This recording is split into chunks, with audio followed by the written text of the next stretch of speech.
O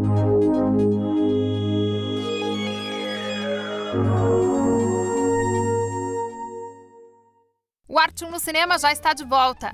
O cineasta Luiz Sérgio Persson foi ator, roteirista, produtor, mas se destacou pela direção de filmes que se tornaram clássicos do cinema brasileiro. Tá bom, como você quiser.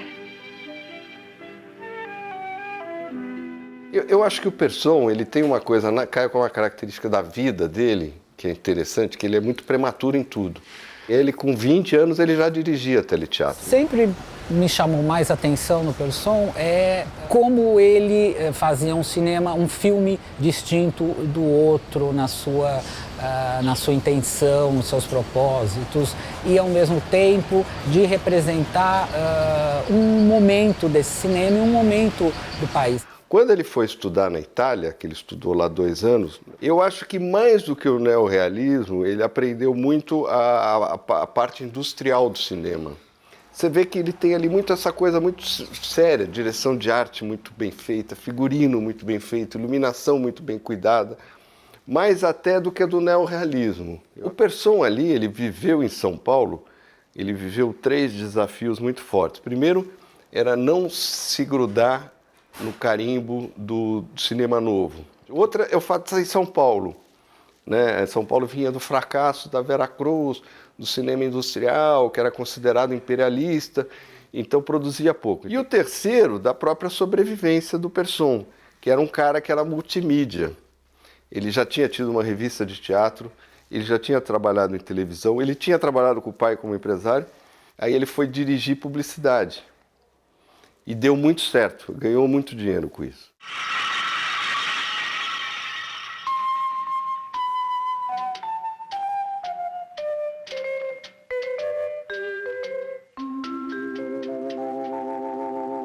Realizado em 1964, São Paulo Sociedade Anônima fez uma pioneira radiografia da cidade. Drama de Carlos, um ambicioso homem da metrópole que, de empregado, se torna sócio em uma fábrica de autopeças.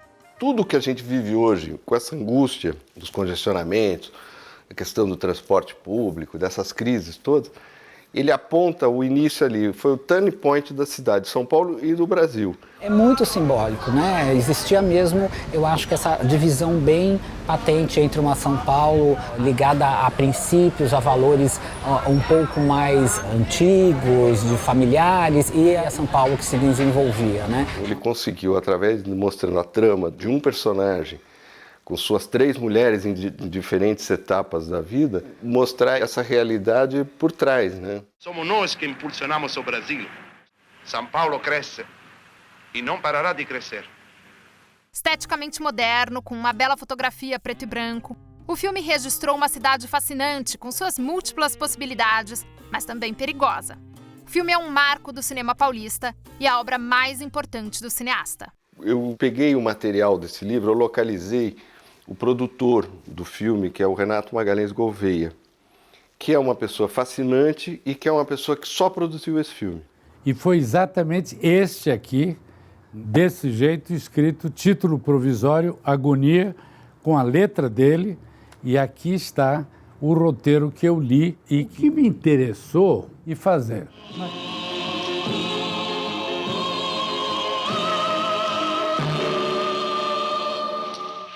O mais importante que eu acho, isto é, garantir aos atores que eles receberiam semanalmente aquilo que, em geral, nos outros filmes eles iriam receber só depois se o filme fosse bem sucedido.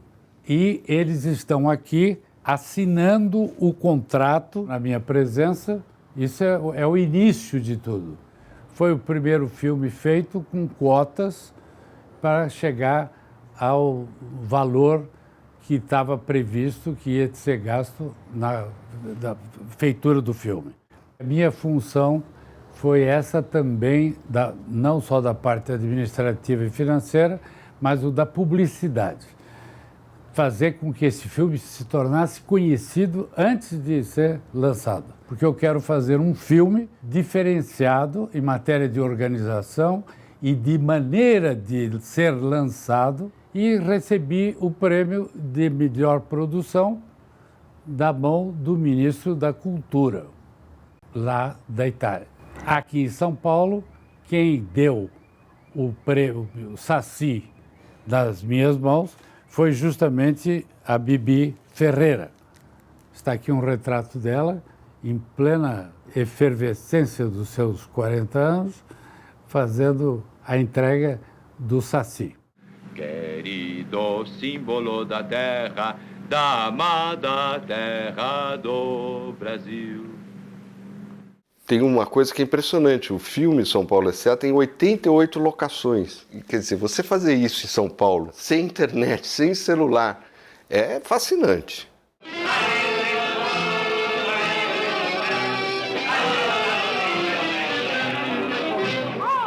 O caso dos irmãos Naves, de 1967, parte de um caso verídico de abuso de poder ocorrido durante o Estado Novo, para de forma subliminar abordar a repressão da ditadura.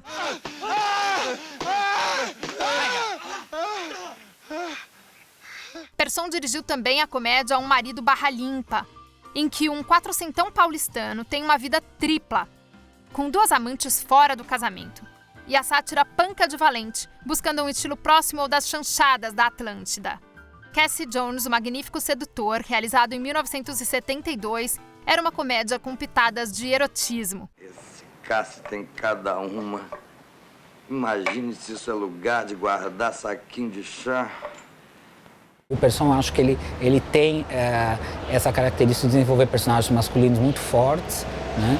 A mulher, ela sempre tem uma variante importante aí, mas eu acho que é o homem que conduz o cinema dele. E com o Cassie Jones, ele mostra um tipo que ia se desenvolver, que ia se desdobrar em outros personagens masculinos importantes no nosso cinema e finalmente ia se tornar um exemplo um pouco mais chulo, digamos assim, na pornô chanchada.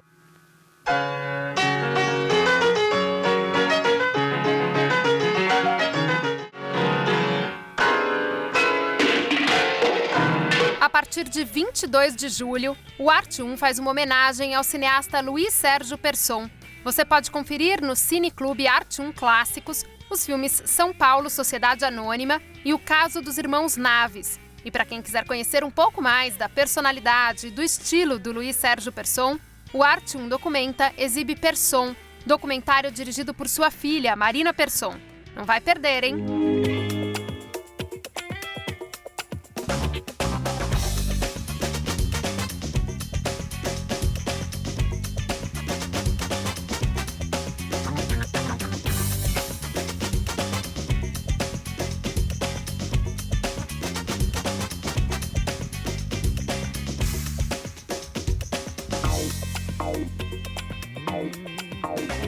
Vamos conferir como foi a 8ª edição do Festival de Cinema Latino-Americano de São Paulo, que apresentou a recente produção cinematográfica da região, promoveu homenagens, debates e encontros. O Arte 1 no Cinema foi lá conferir. Olha só. Olha, esse festival foi criado por mim quando eu era secretário da Cultura, em 2005, 2006. Eu achava o seguinte, que a visão que nós estávamos cultuando do festival do cinema latino-americano já era uma visão ultrapassada.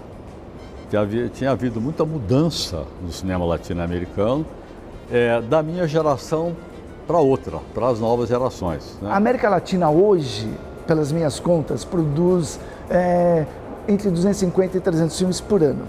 Aí, se você jogar isso para a história do cinema latino-americano moderno, a partir dos anos 60 para cá, cara, você encontra fácil 50 longas sensacionais. 90 filmes de 13 países ofereceram um importante panorama da atual produção latino-americana.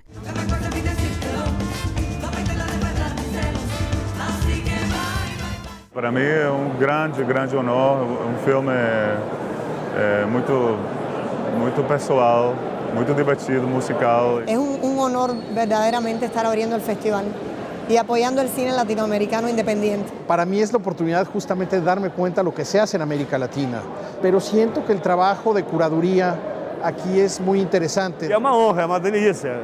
Assim, primeiro que a gente encontra com todos os amigos, tem uma visão forte do cinema feito na América Latina, vendo a história através dos filmes anteriores, como La Hora de los Hornos, por exemplo, os filmes do Gutiérrez Alea, os filmes da Bolívia, do Peru, e os filmes brasileiros também, nessa época, na década de 60 e 70. O festival homenageou 2 nomes de referência na difusão do cinema latino-americano: o brasileiro José Carlos Avelar e o uruguaio Manuel Martínez Carril. Outro homenageado foi o cineasta baiano Guido Araújo, idealizador da Jornada de Cinema da Bahia, evento que durante 40 edições deu visibilidade ao nosso cinema. A mostra Contemporâneos Brasil, composta por 10 longas, apresentou alguns inéditos. Sejas feliz com o teu amado. Mas o grande diferencial do festival é mesmo a produção dos nossos hermanos. A proposta era tentar contar uma história musical, um road movie mais diferente, não? Tem 3 histórias. História de Cuco voltando, a turnê de Cuco por Cuba. Tem a história da vida dela anterior e tem uma história que é uma viagem por as películas clássicas cubanas. Si tú te vas, no sé qué hacer, qué haré sin ti. ¿Qué pasará con todo aquello que te di? Háblame de amores. Miradas múltiples son las imágenes de un solo fotógrafo, un gran fotógrafo de cine mexicano que se llamaba Gabriel Figueroa, que fotografió el gran cine, que a través de sus imágenes marcó la identidad de un país, es decir, de México. Bueno, son 40 casi fotógrafos con una presencia brasileña muy importante porque hay 5, son casi más que los mexicanos inclusive, y con ellos tuve un diálogo sobre las imágenes de Figueroa, pero también sobre lo que es hacer imágenes.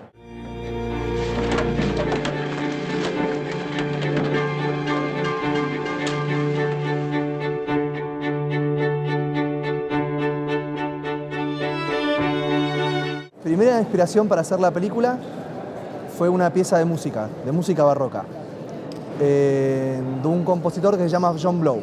Es una pieza que es para órgano y realmente el órgano sonaba como una orquesta cuando yo la escuchaba. Y yo pensé realmente que tenía que hacer una película en donde esa música pudiera existir. En el otoño en que Buenos Aires se quedó sin gas, no hubo grandes disturbios sociales. Quizás fuera porque esa vez la crisis pareció afectar a todos por igual. Nosotros venimos acá y ustedes son como hermanos para nosotros. ¿Me entendés? Yo tengo un idioma distinto, te hablo, pero igualmente me entendés. Tenemos una problemática parecida a nivel de países e isso se vê reflejado em nossa cinematografia. Em termos de cinematografia latino-americana, o que nos separa é a cinematografia norte-americana e a maneira como todos nós somos colônia cultural dos Estados Unidos. O que nos une é sermos justamente colônia, não cultural, mas colônia histórica. Latino-americanos têm como uma tendência a certo tipo de cine latino-americano mais dramático, mais oscuro, não? É minha experiência.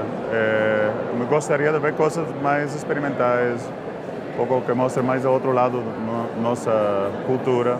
E, por personal, gostaria de ver mais colaboração entre os países. Por exemplo, coproduções, não só por efeitos de orçamentos, isso, sino realmente intercâmbios culturais. Não? O cinema latino-americano, de uma forma geral, tem muito a ver com a cultura e a sociedade brasileira. Nós também somos latino-americanos, apesar da gente nunca se entender exatamente como tal. Mas a hora que você começa a assistir os filmes latino-americanos, você reconhece as paisagens, os personagens e principalmente os conflitos e as questões. Somos todos irmãos.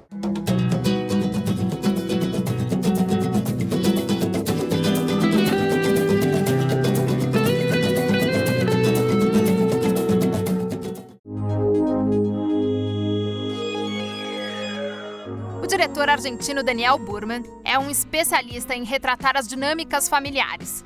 Seu primeiro filme foi O Abraço Partido, emocionante reflexão das relações entre um filho e o seu pai. No segundo longa, o filho é agora um professor universitário de direito, casado e também com um filho. A ver, opa.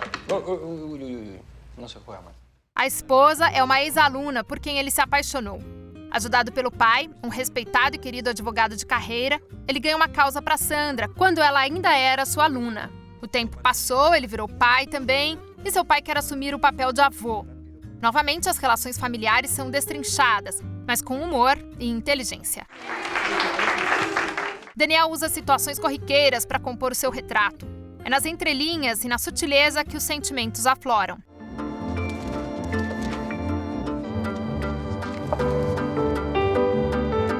As Leis de Família retrata com sensibilidade o processo de maturidade do filho ao perceber que o pai está concluindo uma etapa da vida e que ele próprio passa a ser o espelho do seu filho. As Leis de Família. Se não viu, veja. Se já viu, reveja. Dr. Perelman. Não saia daí que no próximo bloco você vai ver os filmes que se destacam pela direção de arte. Vai conferir como foi que o diretor Riba de Castro documentou a vanguarda paulistana. E ainda hoje as estratégias para se evitar a pirataria nos filmes. Não dá para perder.